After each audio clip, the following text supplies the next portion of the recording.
One day after people, in the rotunda of the National Archives building, the United States Constitution is now on permanent display. One day after people, there will be no one to send it on its nightly journey to the security vault.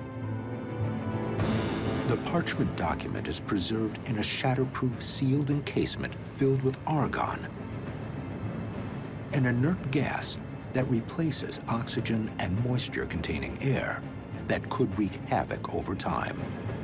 But how long can it protect our most precious document? Nearby, the Washington Monument, built with 82,000 tons of stone, is now free from the daily throngs of tourists. The U.S. Capitol building is now ghostly quiet. Abe Lincoln gazes on a pool that now reflects the absence of human life. In the time of humans, it took 350 Park Service employees to maintain the National Mall. It was already in need of $350 million in repairs and upgrades. How long can its crumbling infrastructure last? Washington, D.C. is threatened by a stealthy enemy. Moisture is what we battle all the time when we're working on buildings or monuments of this type. It's what's going to act as an accelerant in terms of deterioration. Water, once the key to human existence, now a threat to everything man has built.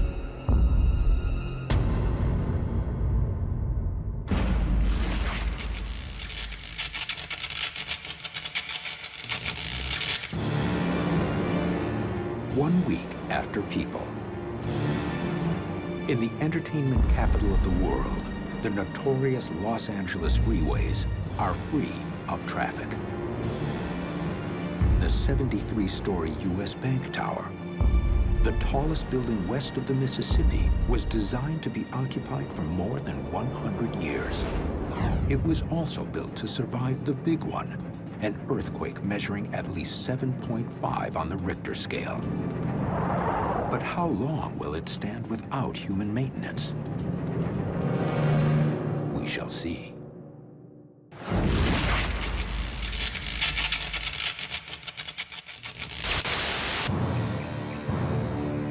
Two weeks after people.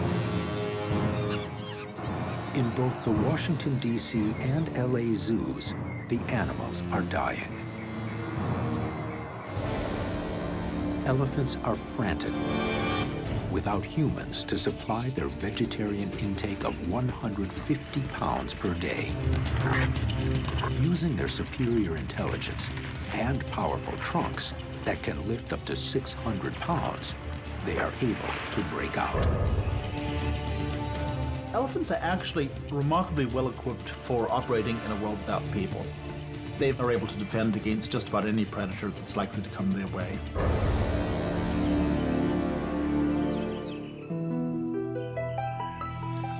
Before humans appeared in North America approximately 13,000 years ago, it was mammoths, the distant relatives of modern elephants, that dominated the grasslands.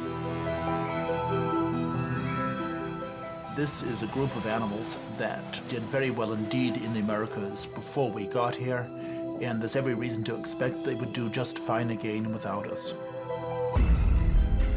They begin new lives in the urban jungles. But will they be able to reclaim their old territory? Meanwhile, 2 weeks after people, 3,000 tons of garbage have gone uncollected in Hollywood.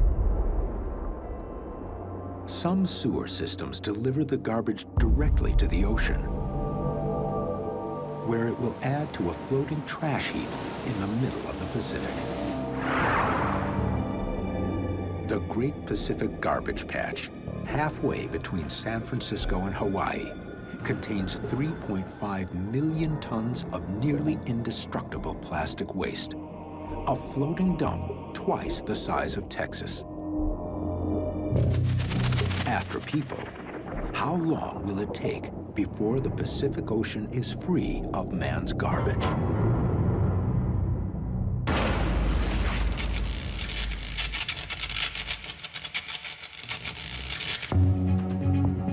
Three weeks after people.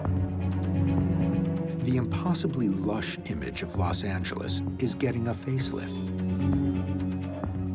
We see Los Angeles as a paradise, but it's a paradise we've created.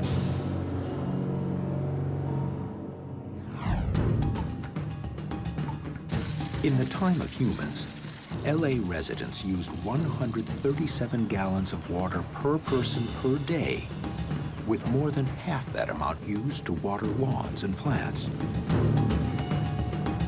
87% of that water came from faraway places. For more than a century, a large percentage came from the Owens Valley, hundreds of miles to the north, through two aqueduct cascades. This particular cascade is carrying about 125 million gallons of water a day, the major part of the water supply for the city of Los Angeles. The water travels through a series of power generating plants. When the power plants stop working, the water backs up and begins creating new reservoirs, denying the city its main water source. If we think about life after people in Los Angeles, all of a sudden there's nobody here to take care of it. No one to control the outflow of the reservoirs. No one to control where the water goes in the city.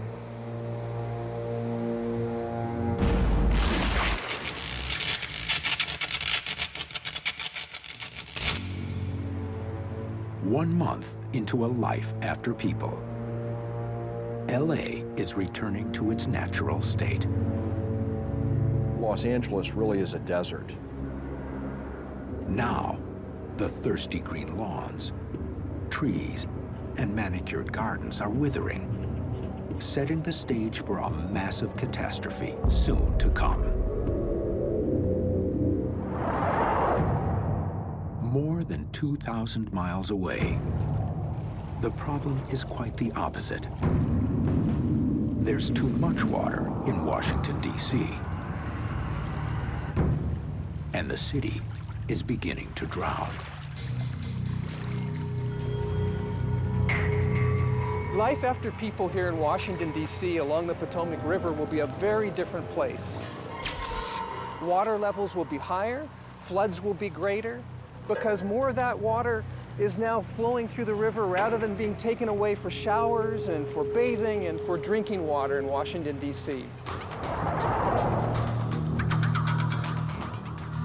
The failure of electric pumps beneath the city unleashes a deluge from the water aquifers, flooding the streets.